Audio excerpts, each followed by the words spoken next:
I'm such a perfectionist and like, oh my God, I can't release this unless it's absolutely perfect and everyone thinks it's amazing. And if people don't tell me that I'm wildly talented, then it was a failure. I'm never going to find love and I'm going to die under a rock. It's like, whoa, girl, slow down. That's intense. Yeah.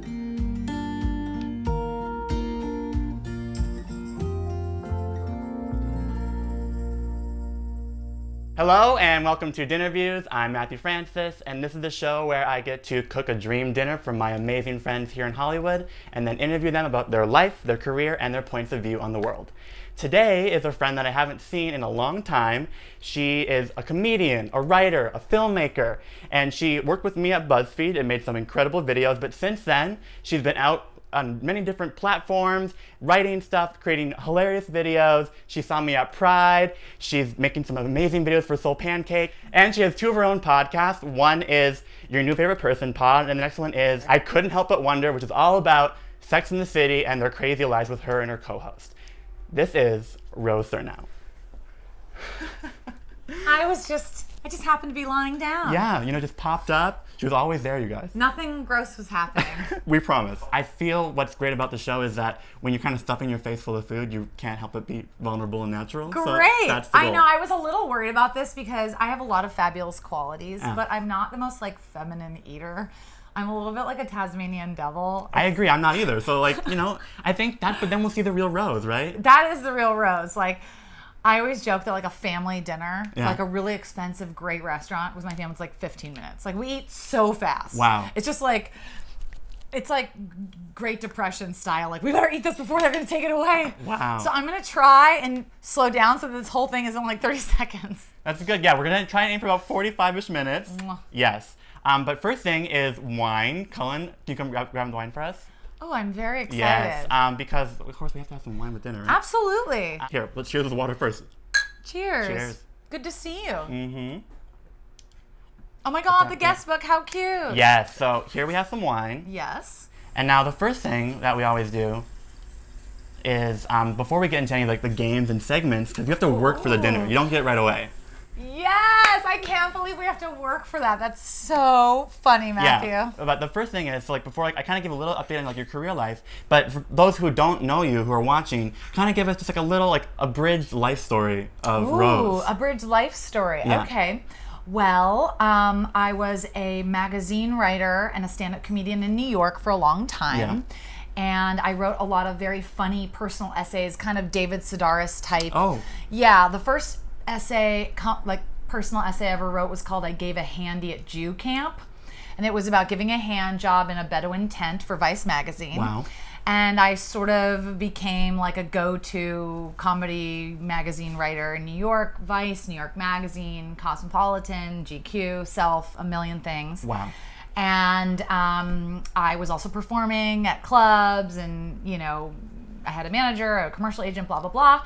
And then I decided I wanted to be a filmmaker and write comedy TV and all this. So I moved to LA and I got my master's in fine art at USC. Whoa, fancy. I know, and I didn't even have to pay $5 million in illegal donations or anything. Wow. I just had to pay the regular horrific $100,000. Like a real American, not someone who just gets it by their parents. That's right, great. Right. And then since graduating, I wrote on a couple of shows for True TV. I got into the Sundance Labs. I've been writing pilots and plays, and I also write and direct and act in comedy videos for Soul Pancake and a bunch of other digital platforms. And I also host, as Matthew said, a podcast called Your New Favorite Person, where I interview successful artists. And when I use the word artist, I mean it in a really broad term. Mostly they're writers because I'm a writer. So I interview the producer of Insecure, one of the main producers of Dear White People, a writer from Mad Men, this woman named Beth Pickens, who's an artist consultant. So she helps people through their writing blocks. She wrote a book called Your Art Will Save Your Life.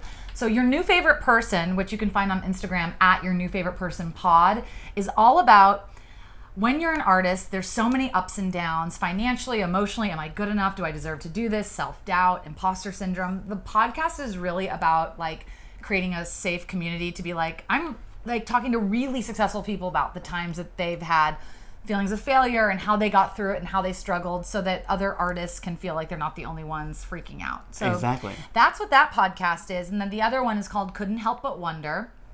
And every week, my friend and co-host Jamie Lee, she's a comedian, writer, and actress on that HBO show Crashing, produced by Judd Apatow.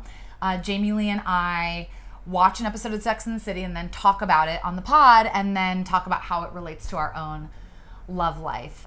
So I've got a lot going on. It's a ton of fun. Yeah, it's amazing, and I feel like I'm tired for you. It's so impressive. I don't know how you do it all. Thank you. I sleep a lot. I take a lot of naps. I have a dog that I'm obsessed with, and he gives me a lot to live for. Good. I want to do great for him. What's your dog's name? His name is Chachi. We'll have a little picture somewhere. Yes. He has a million problems, a million medical problems and behavioral. Like, I accidentally adopted like the most high maintenance, expensive, like freak of nature, barely a dog, more of like a living disease dog. But he's gorgeous and cute. So Worth it? Worth it. And he's just an example of I was saying today, because he had a dog play date, that like he's so cute that it's almost like, you know, animals have defense mechanisms to keep them alive. Yeah. Like a Venus flytrap eats flies, or a porcupine has pine needles to keep them alive. His only survival mechanism is that he's so fucking cute that when the vet's like, oh, it's going to be $1,000 to do this thing, you're like, okay, fine. Yeah. So it's working on you. Yeah, it's working on me. What I'm trying to say in a very long, windy story for non-dog people who stopped watching is that I'm extremely vain, and his looks mean a lot to me. Got it.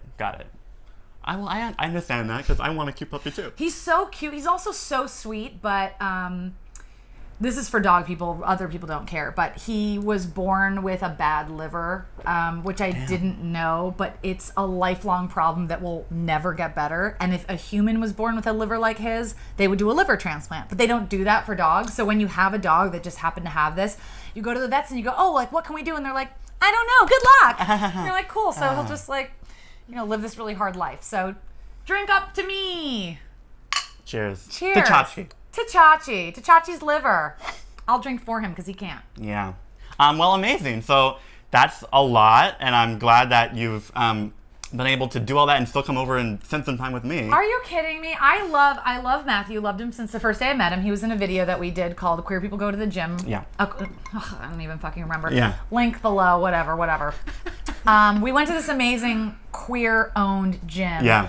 In Cypress Park, and I met Matthew that way because I cast him. He's so sweet, such a lovely person, and so young and so talented, and just fell in love with him. And I love eating. I'm a huge eater. I was thinking today that since I got a dog, it's really like I've come into my own. I've almost like come out of the dog closet, and I'm like, I'm a dog person. I'm a dog person. I don't care who knows it. I love talking about dogs. I love thinking of dogs. I love dog people. And I was thinking by myself today in my apartment, I was thinking, there's a couple people who are my people. Queer people are my people. Yeah. People of color are my people. Dog people are my people. And food people are my people. Wow. Those are my people. 3 of the 4. Yeah, and actually artists are also my people. Okay.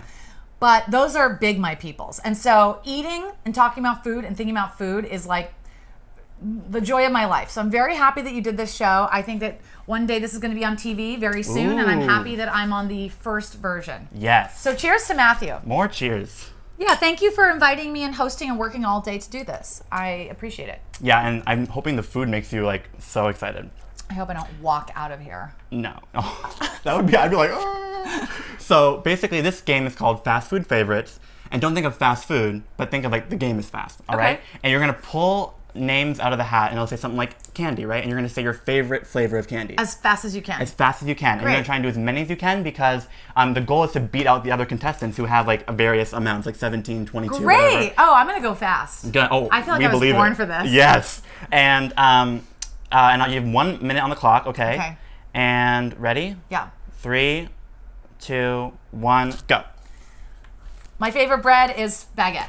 Amazing. My favorite herb is cilantro. My favorite dairy item is brie cheese. My favorite lettuce is butter lettuce. My favorite rice is white rice. My favorite party dip is French onion. My favorite seafood is oysters. My favorite candy is Australian strawberry licorice. My favorite spice is red chili flakes. My favorite vinegar, I love vinegar, Korean vinegar, dark vinegar. My favorite cheese is triple cream brie. My favorite chocolate bar is Ritter hazelnut. Oh. Milk chocolate. Bagel, everything bagel toasted, inside scooped out. Oh. My favorite grain is pasta. I hope that's a grain. Sushi, great question. Hamachi forever. Oh. Burrito filling. Oh. So you can finish that one. Burrito filling, nopales, spinach, and potato. Ooh. God, I tried really hard on this one. That was good. This is a fun game. I yes. would play this for fun. Yeah, because like without a camera. Yeah, I feel on a like first date. Yes, it's a great way to like get to know someone and like what you can like serve them for food, or just like get to know like their like preferences, you know? I love it. So let's count them up. 16. Okay, that's like middle of the road. That's like impressive. Middle of the road. Yeah. Well, so far like this, I would say of season 2 that's like really high up there, but in season 1, Jaleesa, do you remember Jaleesa? At Yes. all? She got like 24. She had like a mission. She was really God great. damn it! I'm so competitive. I really wanted to. Dang. Yes, that's all right. Just means you have to come back sometime, right? Obviously, just simply to beat my last score. I'm just gonna practice. I'm gonna get a bowl of these and go rice. It's like an auctioneer. Okay, so that was fast food favorites. Wow, my heart is a poundin'. Yes. And the next segment is called What App, where while we eat an appetizer, I ask you questions from social media apps. I love it. Yeah. So let me pull up the questions that people like sent through Instagram. Great. Oh, that looks beautiful. Thank you. Ooh, gorgeous. Uh-oh. I think there's something in there that I love. Fennel. This looks beautiful. I can't wait to hear all the ingredients. Yes. So right here we have a fennel and arugula and orange salad. There's also some Parmesan in there, and the dressing has olive oil, orange juice, lemon juice, salt, a little bit of chili, and some Dijon mustard. Looks gorgeous. Yes. I have to say, this is exactly what I like. Amazing. Because what's nice, I always ask the guests, like, generally what they like, and Rose had a beautiful long list, and I was like, yes, I can do something great with this. I actually went on a date recently, and we were talking about food because I like to talk about food. Yeah. And my palate, I'm Jewish, so I grew up eating a lot of stuff steeped in vinegar. So sauerkraut, pickles, everything pickled I really love. And it wasn't until my later years, to my deep 70s, no, into my 20s, that I tried Korean food, and I had pickled daikon and kimchi, and now one of my favorite restaurants serves this dark vinegar.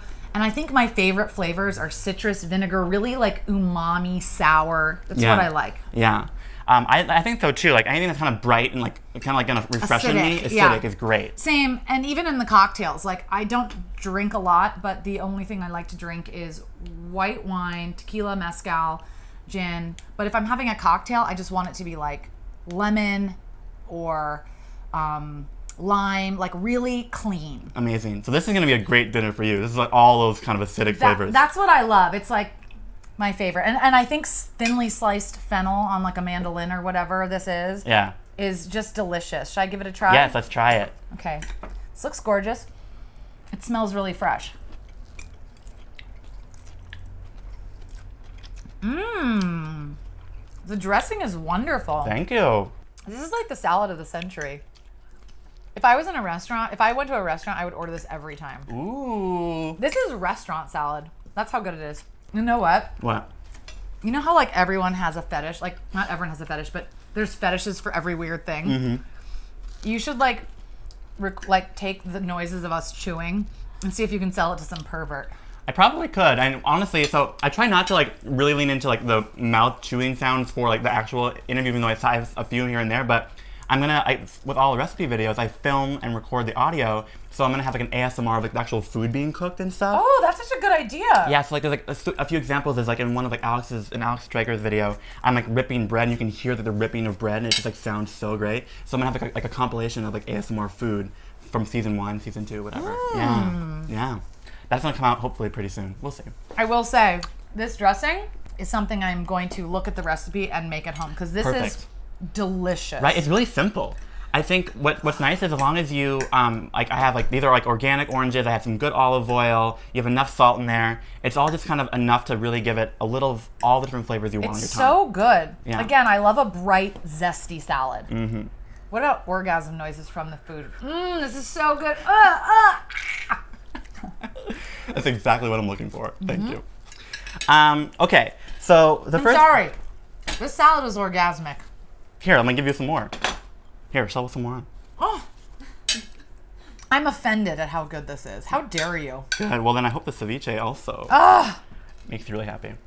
Okay, so first question is, if you had to narrow it down to one piece of writing that you've done to just like show someone like who you are, what's like your favorite article or video you've made?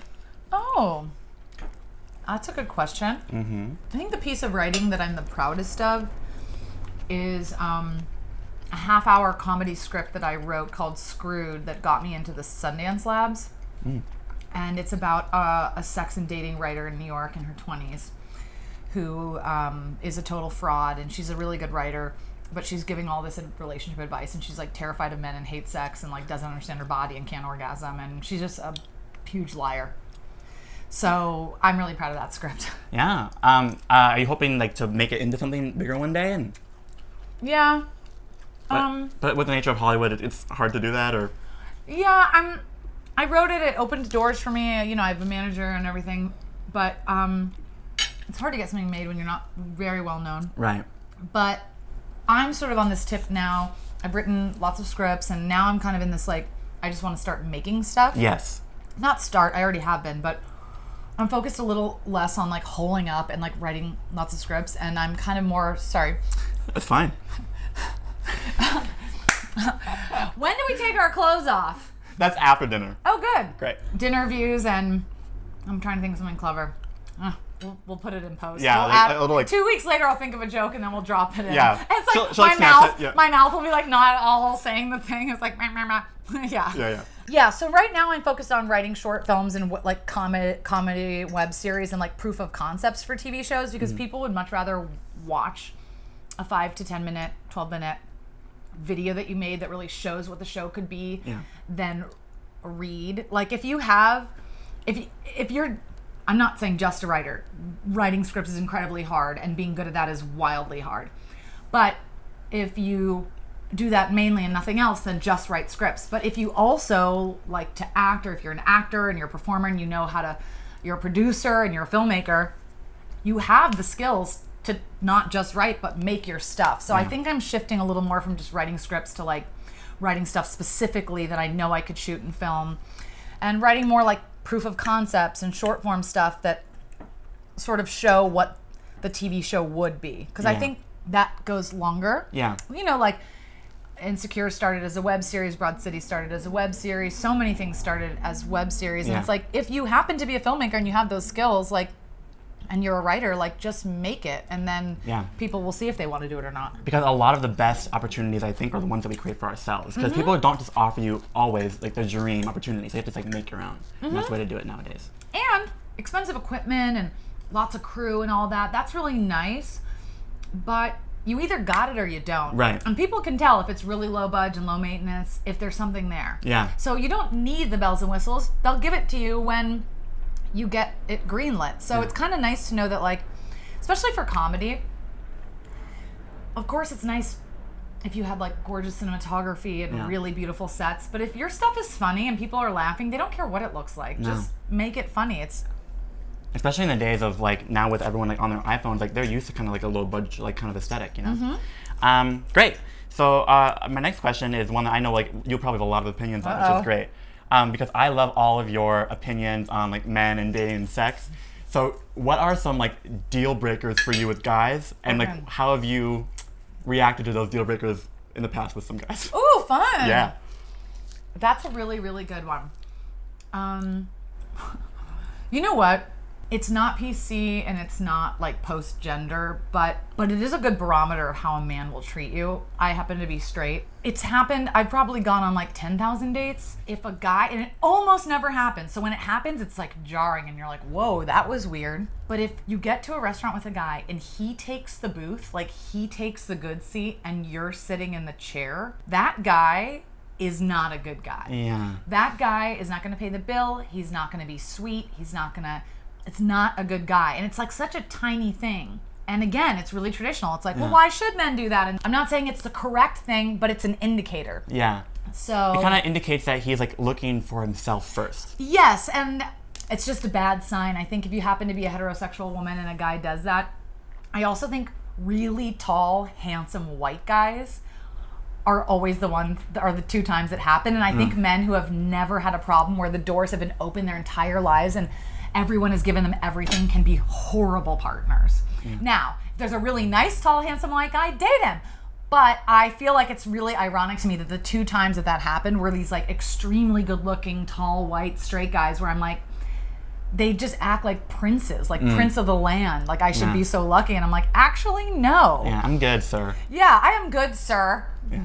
Other deal breakers, anyone who's a Republican is a deal breaker. Trump supporters are deal breakers. Yep. I was flirting with this really good looking, really sweet guy. Awesome. And as soon as he said that, I was like, no, because it's not about Republican or Democrat. It's if you can at all stand behind somebody who is so openly racist and hateful and xenophobic and hates gays, then I don't care like what the intricacies are. Like we will never work. Even if you also are like, yeah, that's not cool, but I do believe in some. It's like if you can also let that go, then you don't care about it. Yeah. So Republicans, Trump supporters, gone. What else are my deal breakers? I used to have a deal breaker that if a guy didn't pay on the first date, he was done. And again, it came from experience. It wasn't because I just thought this thing is how it should be. Yeah. It's something that like, when you are dating a lot, you are a scientist. And every date you go on, you're collecting data. Totally. And if you have patterns, then you can make hypotheses based on those, or not hypotheses, kind of conclusions. And I noticed it didn't happen often, but the guys who never paid on the first dates, I had boyfriends who didn't pay on the first dates, were really self-centered. Like just self-centered, non-generous people. And an old therapist of mine said, men who are financially cheap are emotionally cheap. They don't like to give. You want to be with somebody that enjoys giving, that giving to you is a pleasure for them, not like an annoying thing they have to do. Yeah. And so I'm a little looser about that now because listen, the economy is rough. Yeah. I can't imagine being a straight man and having to pay for every single date. It's really expensive. Yeah. So I try and be more flexible. I'm going on some dates with a really nice guy who didn't pay the first time, but then was like, I'd love to invite you to dinner the second time. So I'm being more flexible about it because I understand that the economy is really tough and, women are working too, blah, blah, blah. But I do think it's a nice gesture, whoever asked, that they should. What are my other deal breakers? You know what? I'll tell you my deal breakers. I don't have a lot of deal breakers in terms of I'm super tall, I'm 6 feet tall, I have no height requirements, I have no race requirements. I don't have a type physically. I have a type personality-wise. There's a lot of women who make long lists. I don't know if gay men do this or... Probably. Maybe. Yeah. Of qualities they're looking for in a partner. Yeah. I have lots of girlfriends that have done this, and they put the list away, and then they get married, and they find the list, and they're like, oh my God, he literally checks off. I actually think that's a little toxic to have such high expectations of someone, because Dan Savage said something really smart. He said, there is no such thing as the perfect one. Yeah. Everyone's a 0.64 and you round them up to a 1. Because guess what? You're not a perfect one either. Yeah. You have baggage. Yeah. So I think this generation, including myself, millennials and Gen Zs, is it Gen Zs? Yeah. Because of online dating and because of, prolonged adolescence and people getting married later and not having kids, or if they do really later, we're really selfish for a really long time. Yeah. I think there's so many ways to dismiss people. Yeah. Oh, he's really nice and he's this and he's this, but he doesn't have a car. He's really funny, but he did this. Gone. On the littlest things. And I think people are getting a little crazy because the truth is no one's going to have it all. You don't have it all. Yeah. You got to be a little chill. It's so easy to just X people out now. Yes, no, there's always more options. But the way a relationship works is you just sink down a little. You're a little patient and let things grow, and things can also get better. So I don't like having a lot of a man must be this, and this. I have 2 requirements. A relationship maker. I have more relationship makers than deal breakers. Love it. Okay. My relationship makers are I need to be with somebody who's positive. Mm-hmm. There's a lot of people out there, men and women, who are cynical, jaded. They like to complain. I don't like bonding over complaining. I don't like going, God, my job sucks so hard. That girl was such a bitch. That movie sucks. That's not fun for me. Yeah. I like life. I get a lot out of life. I like food. I like things. I like to bond over loving things. Yeah. There's a lot of really negative people who just like to be negative. To me, imagining attaching myself to a negative person, there's so many of them out there. Imagine living a long life with a negative person. No. What a bummer. I have fun very easily. I want to be with somebody who also does. It doesn't take much, you know? So somebody with a good attitude who really enjoys life, that's the number one. And then the number 2 is somebody with a growth mentality. I have a growth mentality. Like self-improvement when they want to get better. Yeah, in life. like if you said to me, you know, Rose, you did something last week and it really hurt my feelings. My reaction wouldn't be like, well, fuck you. My reaction is, oh man, I'm so sorry I did that. Yeah. Let me think about that and how I can get better. And I'm like always open to changing. I'm not one of those people where I'm like, oh, when I'm 50, I'm just going to be like, this is who I am, take it or leave it. I'm on a long path of hoping to grow and learn my whole life. Yeah, that's the way to live. Yeah, and I've done like years and years of therapy. I'm still in therapy. I love therapy. Really agree with all you're saying. And one thing too that really kind of struck a chord with me is, you know, one person can't be your everything. Because what I've learned is when you try to make your partner your confidant, your sexual partner, your best friend, your like crazy one, like you know, experiential like night out person, that's when like you rely too much on them, and then something goes wrong, you're like destroyed.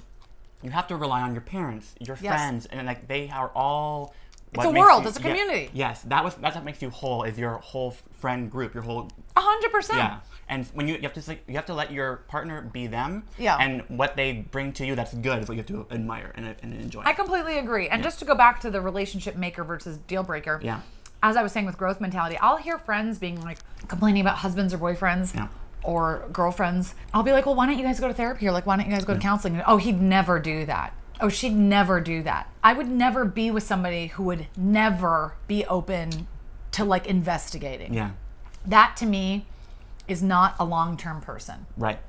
So that ends my thing. I think if you want to go the Rose Surnow way and you like someone and you think it could be, ask them if they would ever go to couples counseling.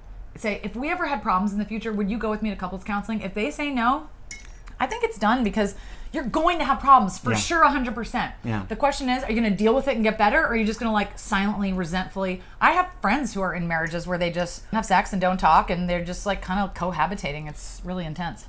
That's a really great barometer of like even like early on in the relationship. I think that's a great question to ask. I think so too, because it's like depending on where you live and what your cultural background is, you know, therapy can be taboo. I'm Jewish, so it's like a requirement. It's like the opposite of taboo. But I always think if someone's in therapy, to me, it's a good sign. Yeah. The people that are super fucked up would never even think to go to therapy. It's people who have no idea what their issues are and never look inside. Yeah. If someone's going to therapy, you're like, oh, you care about your behavior. You're emotionally strong and you're trying. I think that is so important. Yeah. That's what I'm saying. Yeah.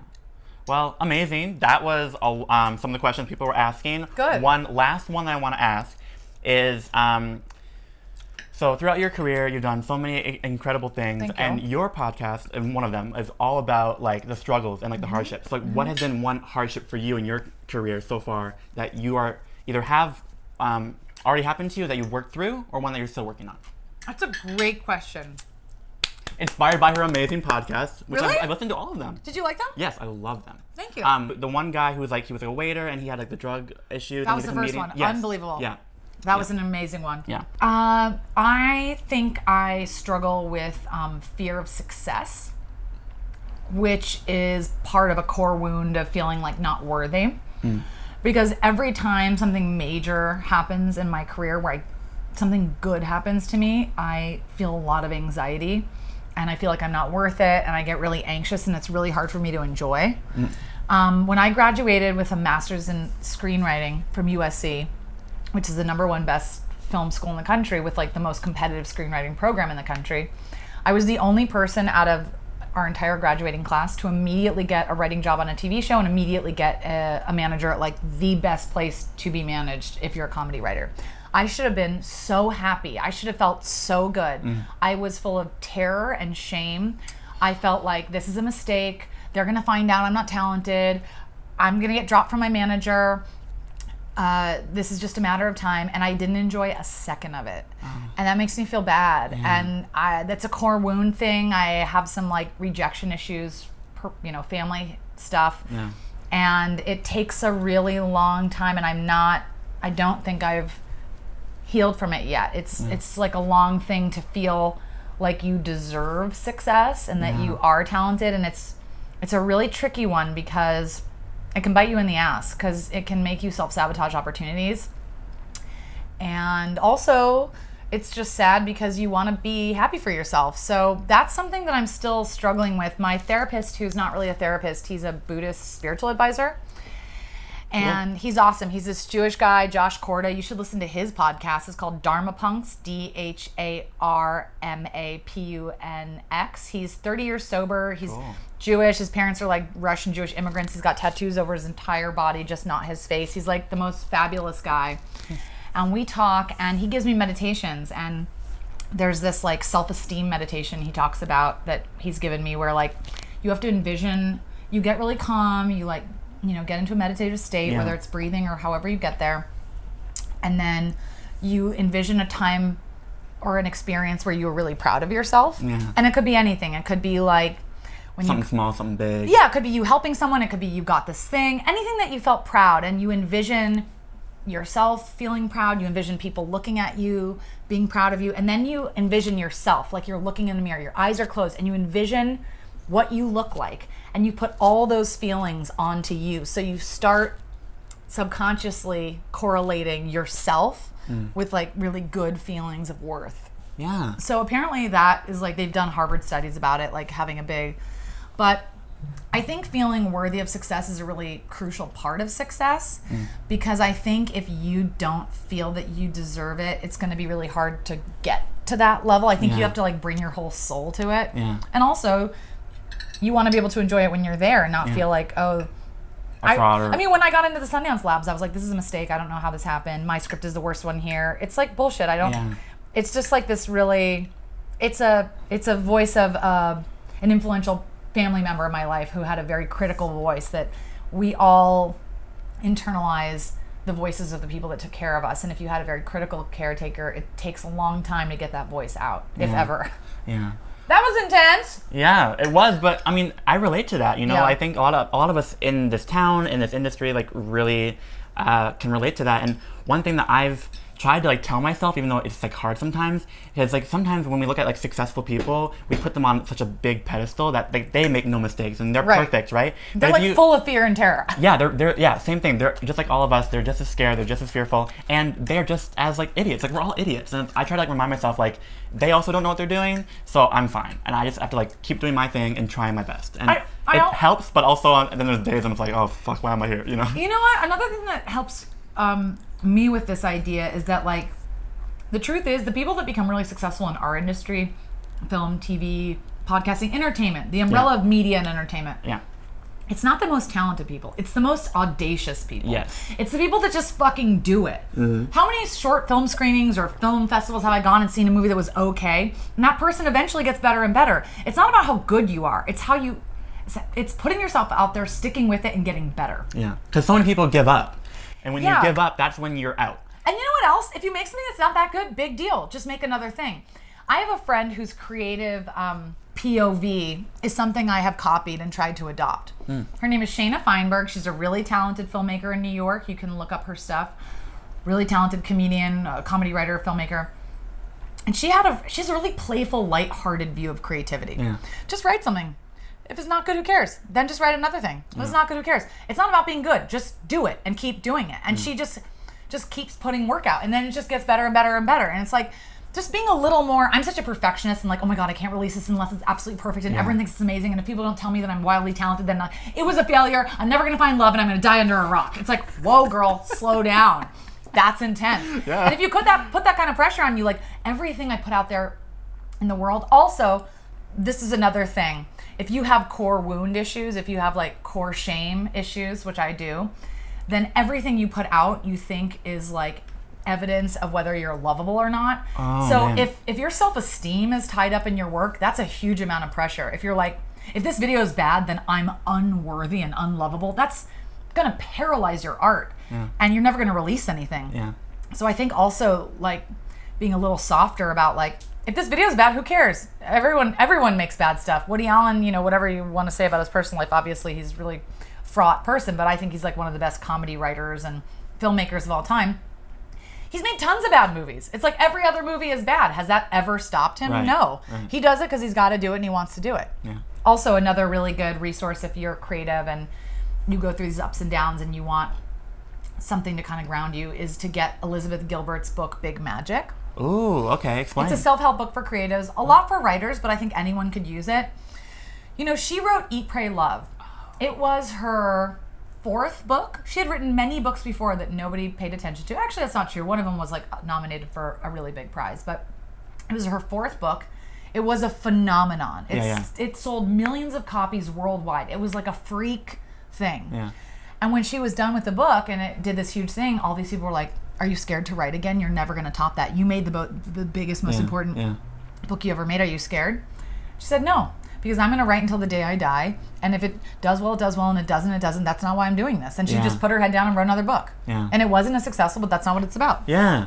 I love that because that's kind of what I think of like this show in a way, because I was like, actually when I was at BuzzFeed, I did pitch it as like an intern, like a show we could do there, and no one believed in it. No one thought it would work. So lame. And too much work, right? And I was like, oh, that sucks that no one else likes it. I know I'd be good. And so then when I left, I was like, I'll just do it and myself. And now what's great is I own it. I can do it until I'm 80. And you should do it until you're 80. Even if no one else watches it, like I would enjoy bringing my other like friends from the nursing home, making them dinner and chatting. It's like I can do it forever, and I love that. Like that's such a great way to think about it. It's like if you're doing something you like, you do it till you die, and then who gives a shit what anyone else thinks? Yeah, and like the process is it. Yeah. It's also like a way of looking at life. Is like not what it's gonna get you. I remember an old therapist of mine was like, "Rose, when do you think you're gonna be happy? When you get an Emmy? That's when you're gonna be happy?" She's like, "I have a client that was like, oh, I'll be happy when I get an Emmy. They got an Emmy, still unhappy. I'll be happy when I have 2 Emmys. 2 Emmys, not happy." You have to decide to be happy now. There's no outside thing that's gonna make you happy. Yeah. Making the art should be the joy in itself. Yeah. Right now, us talking, having a fun time at eating this dinner, this is the end. Yeah. Whatever else happens, happens. Yeah. I also think people can tell when you're enjoying something. If I'm having fun writing, it can show on the page. Yeah. When you had fun making a meal, it shows, you know? Yeah. So I think that like enjoying the things you're doing is sort of it. Yeah. And then what a great life if you are creating what you love and it shows in your work, and then when your life is over, you have a whole body of work that shows a well-lived life. There you go. Right? I'm telling you, this salad should be like in a magazine. Ooh. One day maybe I'll pitch that. Mm-hmm. Okay, so that was the segment What App. Great. And now we're ready on for like our entree, okay? And while we're I'm gonna keep eating salad. Yes, that's why it's here. Also, I'm a garbage disposal. Like, there will be no leftovers. That's how I describe myself when I eat. When people are like, "Oh, we could get leftovers," I'm like, "What are you talking about?" Yeah, I'm like, I've never like met a doggy bag. No. I say either garbage disposal or like a personal black hole. That's what I Yeah. always say. Also, it's like if it's delicious, I don't care if I'm full. Okay, so the next segment is called Dream Dish. So while I get your dream dish and I'm dishing for you, you're gonna dish for the people who are watching. Ooh. Either a secret you haven't told people before. Oh, wow. Something that you want to like dish. Isn't she gorgeous? Woo! Hello there.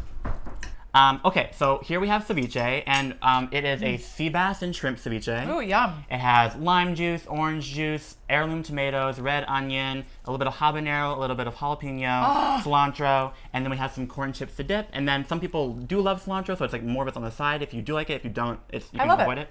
And then avocado if you want that as well, and then corn chips. FYI, I've diving onto heaven.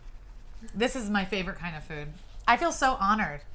See, this just makes me happy. I'm so happy. I mean, truly, like, it's kind of weird. This isn't a deal breaker, but like, it would be really sad to be married to somebody or in a long-term relationship with somebody who can like take or leave food. I have a story for you. I was once in high school, and this is like before I decided to go to culinary school, right? Or I decided, but I didn't like tell everyone yet. And I was at a dinner with like some friends and like some acquaintances, and I said, I'm excited, I'm gonna go to culinary school soon. And one of the guys was like, really? You're gonna waste your life cooking food? Like he was like, waste your life? He was like, I could have like Soylent every day and be fine. Like, why would you waste your life doing that? And I was like, that is so wild. Sad. I'm like, what kind of life are you trying to lead, dude? I feel like eating delicious food and drinking wine and talking to friends is like truly the point. It's the point of life. It literally is. Food, friends, travel, wine, that's life. Add dogs and I'm in. Yes. Chachi, mommy says hi. Oh, so I have to dish now. Yes. So while I'm dishing for you, please tell us either a secret or like some kind of thing that you're loving that the world should know more about. Okay. Well, this is gonna sound like I'm this like really serious person. I'm not. I'm really fun, but I do feel very passionate about helping people in their relationships because as somebody who wrote about sex, dating, and relationships for a long time, as somebody who's been in therapy for a long time, thank you. Mm-hmm. Who listens to friends talk about their issues and just somebody who knows about the human condition. Yeah. I want to recommend the best self-help book I've ever read. Okay. I read it a while ago. Life-changing. Ooh. Everyone should read, especially if you are interested in being in a relationship or you notice that you like the same people all the time and they're not the right person. The best self-help book of all time is called Attached.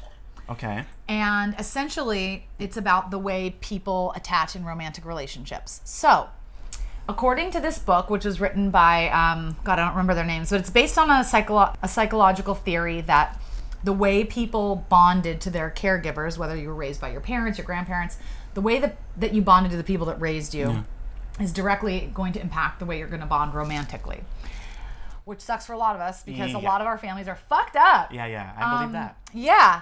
And so there are 3 attachment styles. If your parents were able to see you for who you were, accepted you, if you felt like your needs were met, if you felt seen, heard, and taken care of, I don't know anyone who has, but if you have, go girl.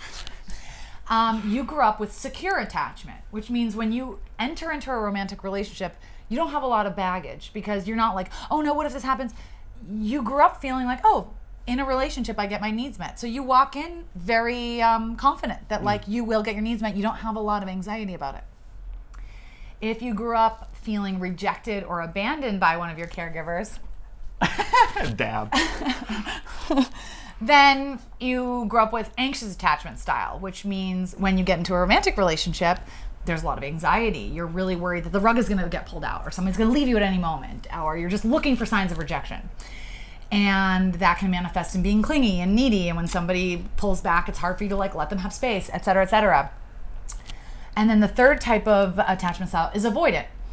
Maybe your parents were suffocating or didn't give you any space or were verbally abusive or made you feel uncomfortable in some way or inappropriate or whatever, neglectful. There's a million reasons why you could be avoidant.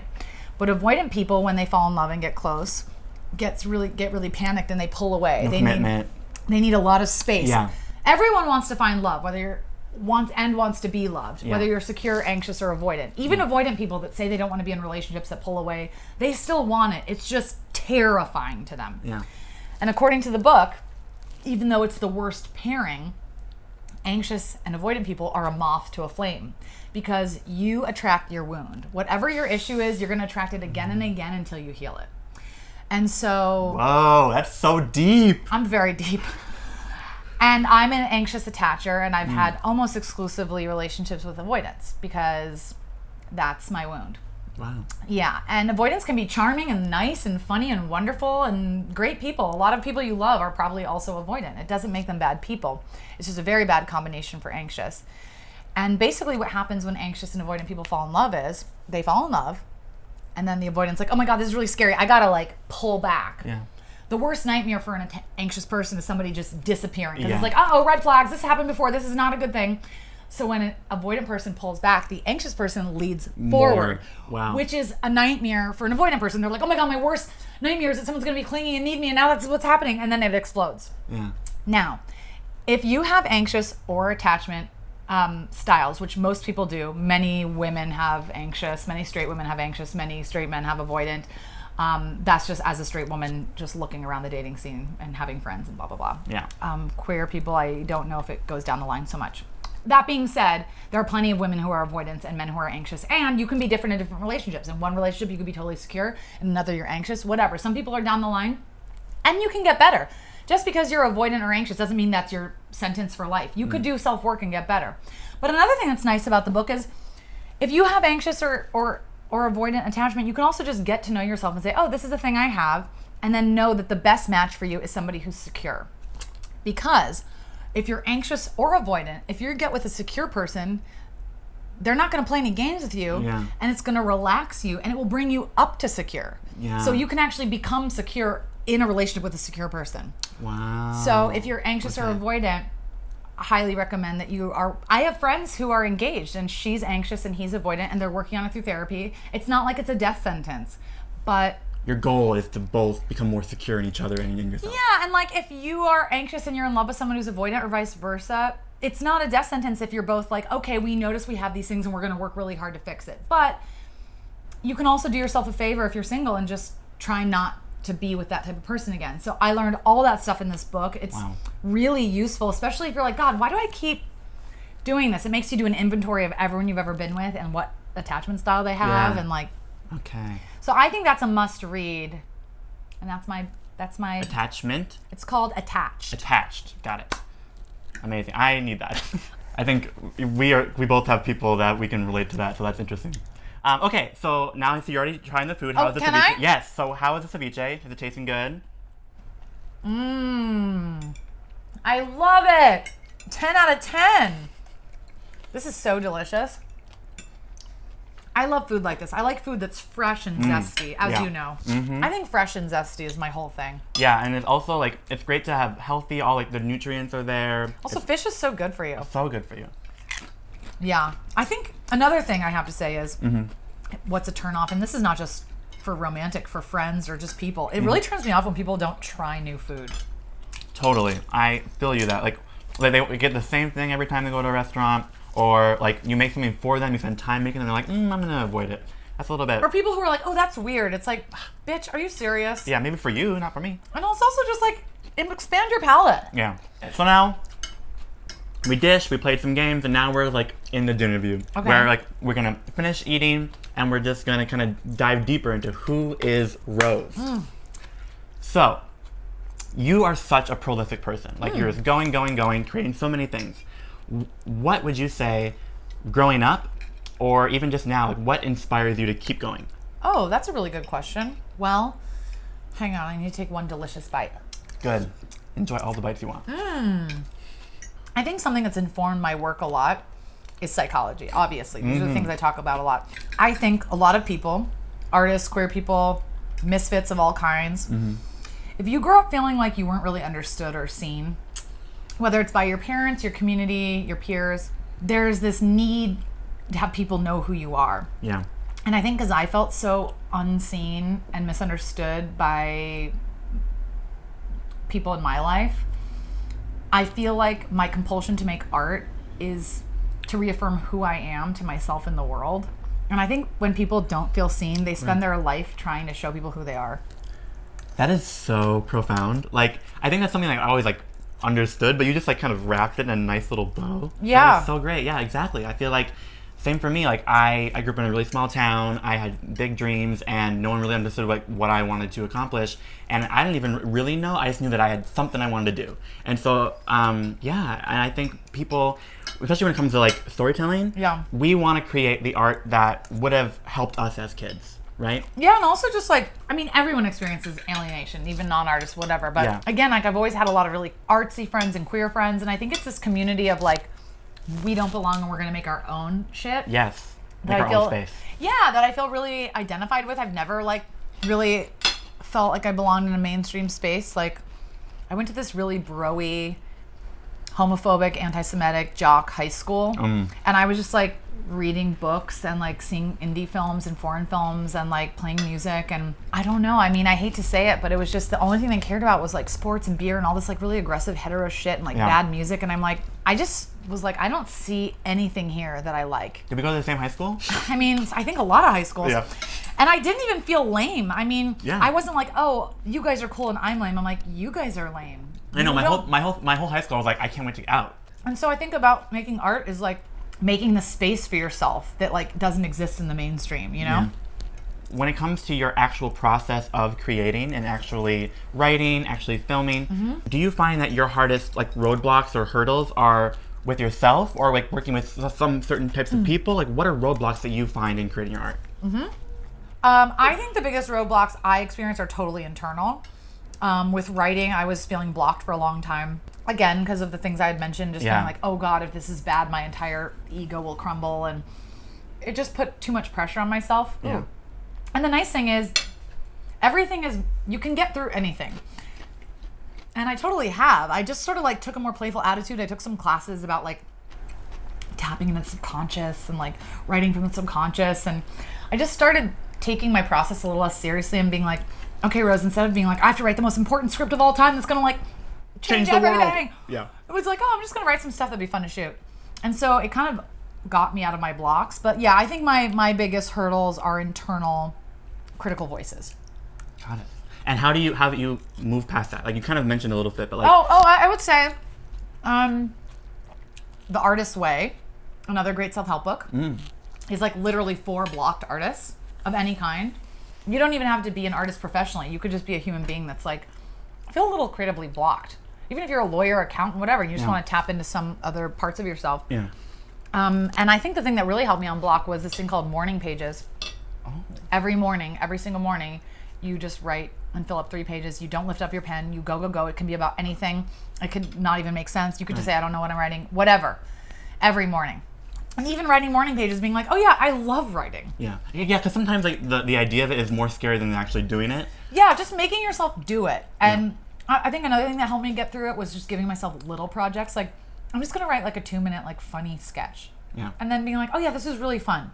Yeah. Because once you get into it, it's not as hard at all. I also hear like, I think, doesn't like J.K. Rowling and the guy who wrote Game of Thrones, what's his name?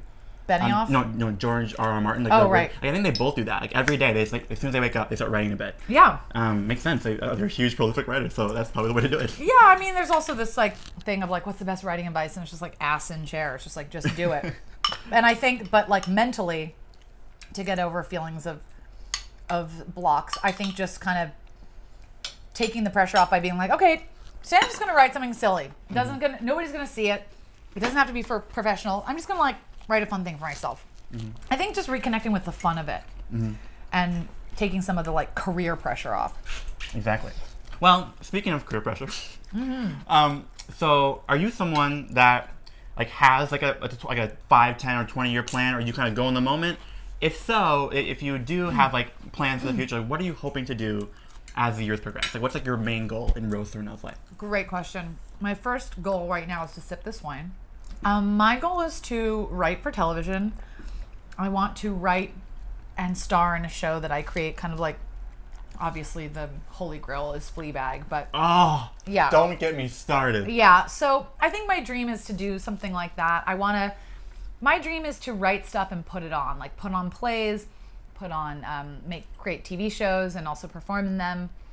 And yeah, that is my goal. Yeah. I can see it already starting to take shape, and like I'm excited for when it actually happens. Thank you. I think it's coming. I can kind of feel it. It feels undeniable. All like the pieces are coming together. I think so too, and I'm gonna be in that audience cheering on. I'm gonna be at home like recording it. I'm so excited. Oh, you're gonna do the food for the premiere. Ooh, please invite me. Okay, great. So like, do you have a specific? Oh wait, what? Can I ask you a question? Yes, please.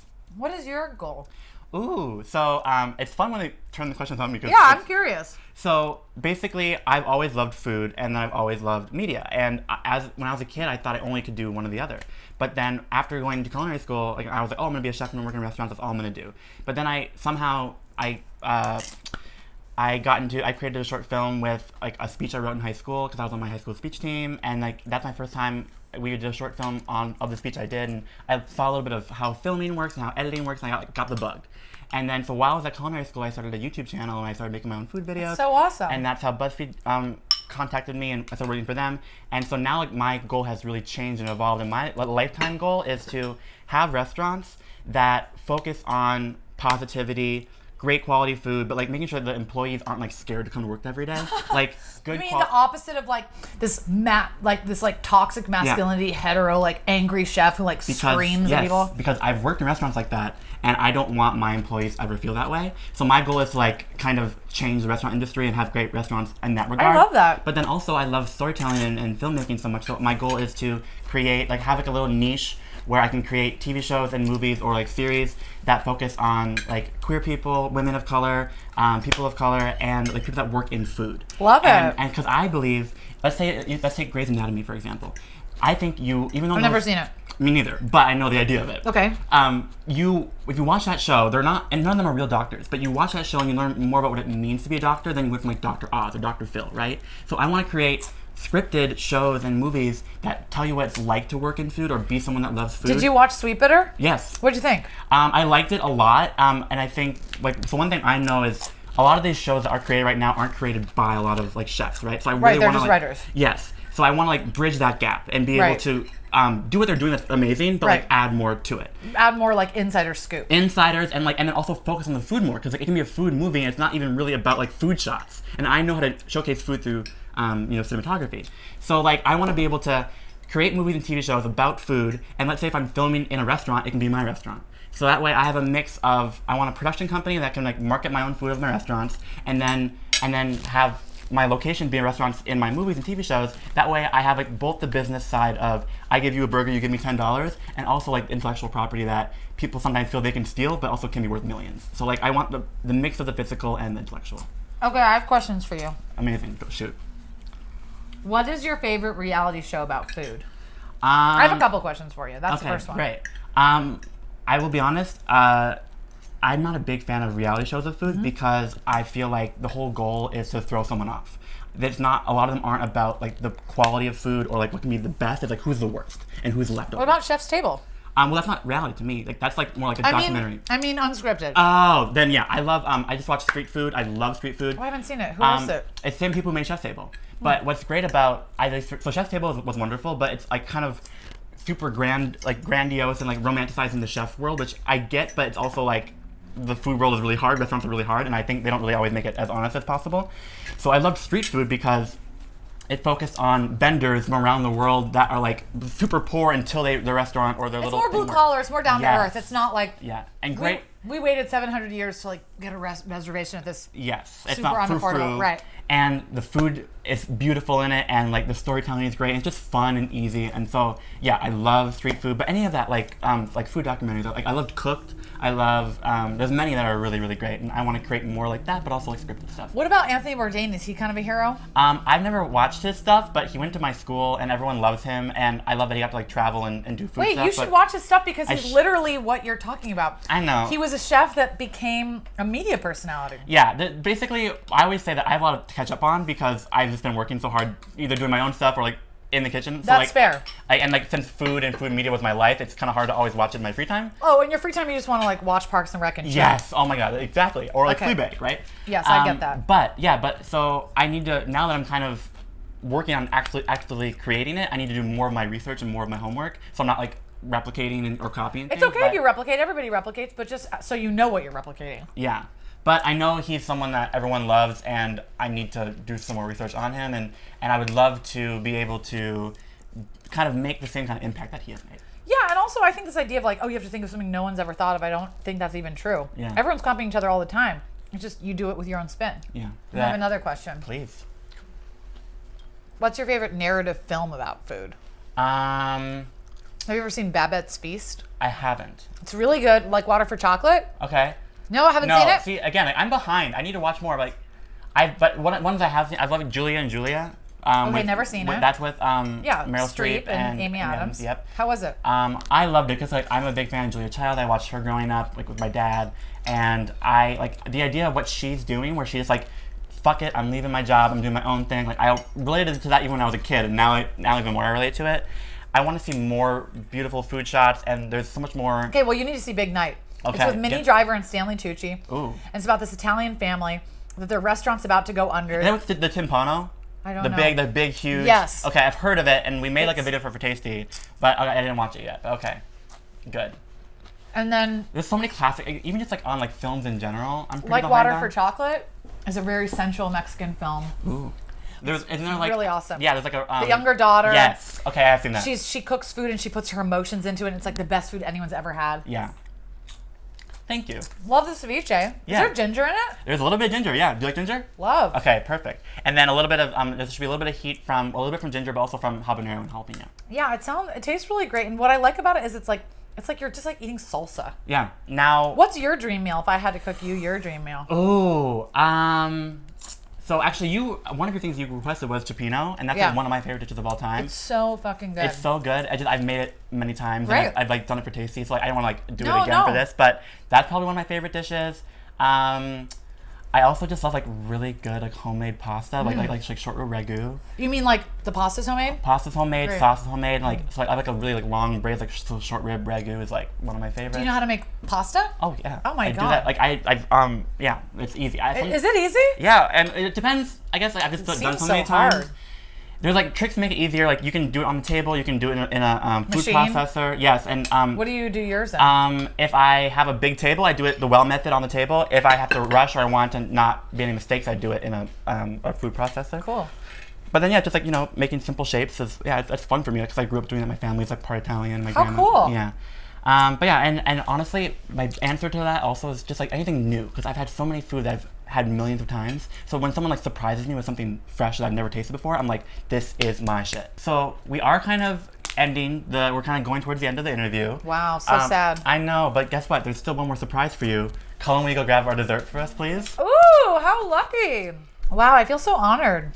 This is my time to not only interview you and get to know you more, have them get to know you more. It's also just like put all the love in your way, It's so good. Yeah. Yeah, that's the nice thing about cooking. You really are showing love. Exactly, because it takes not only time and energy, it takes care. Yeah. Wow, yum. So I heard you're a fan of lemon bars. Ooh, this is my shit. Now we have dessert, which is kind of new for season 2. In season 1, we didn't really do too many desserts because I'm not that big of a dessert person. I don't always make it, but like people were like always asking for it, and people were wanting it for dinner views. So I'm like, you know what? I'm gonna really treat people. So now we're kind of heading towards the end of the interview. So sad. We're gonna have to kill Rose. Bye, Mom. You've been amazing. Molly, love you. I thought we were having sex after dinner. I thought you were gonna kill me before and then fuck my dead body. Oh. That's what I signed up for. But maybe I got it wrong. Who knows?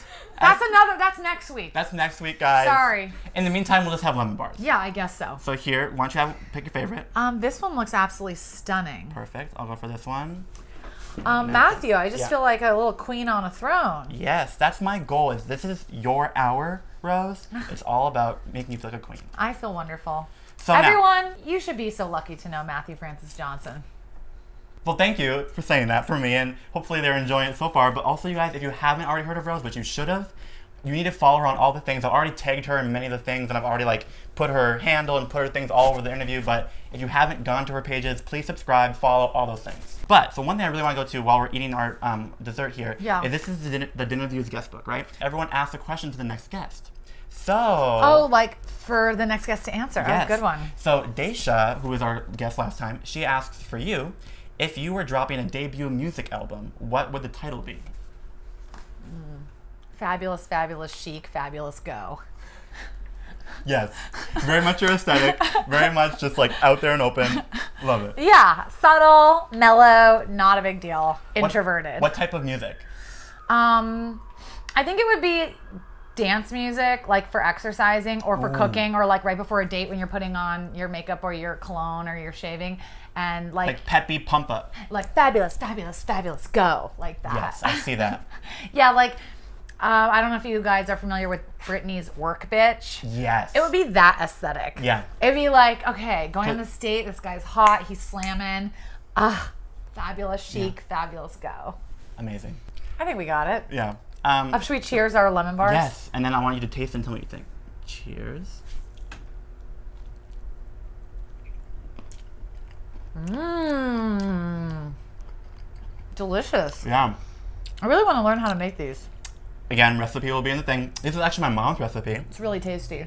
We had them all growing up as kids. But what I like about it is you have a nice thick crunchy bottom, and then the tartness from the lemon kind of comes in after. You like a nice crunchy bottom? Thick crunchy bottom? Yeah, I'll take it. Why not? I mean, why not? Life is to be enjoyed. And my final question for you, Rose. After I chew. If a younger, let's say 7-year-old Rose was sitting here, what would she think of all the food she had tonight? Ooh. Yes, and then what would you tell her as she's growing up for some advice? That's really good. Thank you. One thing my mom did very, very well, is that whatever she was eating, I was eating. If my mom was eating squid, pasta, I was eating it. If she was eating grilled octopus, I was eating it. So I was exposed at a very young age to all kinds of foods. My mom also has an expansive palate. She's very cultured, so I was lucky in that way. I have babysat kids where it's just give them pasta with butter and then a frozen chicken nugget and then maybe and so many people dumb down their kids' food. Yeah.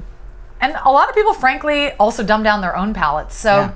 And then that will prevent their kid from being able to experience more things as they're growing up, and they become kind of too opinionated and too picky, and that I think leads to other problems. Well, I also say that there's such a thing as straight guy diet, which is just burritos and chicken fingers, and that's so immature, and just mature your palate. So I think I was lucky because ever since I was little, I loved salad, I loved vegetables, I loved sushi with cucumbers and avocado. Yeah. because that's what I had. So I would have loved this whole meal as a kid. This would have just hit the spot. Nice. What was the second question? And then your younger Rose, what would you give advice to her about? Like, what is like the inspiration that young Rose needs to hear? I would say, you know what? It doesn't. I know this is not the game. That's all right. But there's nothing I could tell young Rose that she would have to figure it out on her own. That's deep. There's nothing you No can one said tell. that. Yeah. But there's nothing you can tell someone. Whatever I've learned, I had to learn it. Yeah. I would just say, I love you. Oh, that's really sweet. Yeah. Sometimes that's all you need, right? Is the support and love. Yeah. I've done a lot of meditations, like healing childhood wound shit, where you like envision yourself as a kid and tell yourself that you love yourself, and it's really powerful and sweet. Wow. Well, guys, you know what? Take a moment. Tell your younger self that you love them. You should do that all the time, every day. Yeah. And other people. Yeah. Because it really does make a difference. When you, taking a little bit of time to show affection for people, it really can change the day. And most of all, the most important person you need to show affection for is yourself, forever and ever. There is no more important relationship. Yeah. Well, that was the Dinnerview. You guys, Rose has been incredible. She has podcasts, videos out. I'm going to put links in all the things below. She's incredible. If you're just now meeting her from this interview, I hope you go on a huge binge of all of her content. Thank you so much, Matthew. This has been so lovely, and I have to say, like, not that I feel like your big sister, but like, you know, I'm older and whatever, and like, it's just really exciting to see you grow, and you know, you're so young and you're doing so much, and I believe in you 1,000%, and you're making your dreams happen. So I'm really proud of you. Yay, give me a hug. Oh. Aw, thank you so much. Bye, everybody. Woo.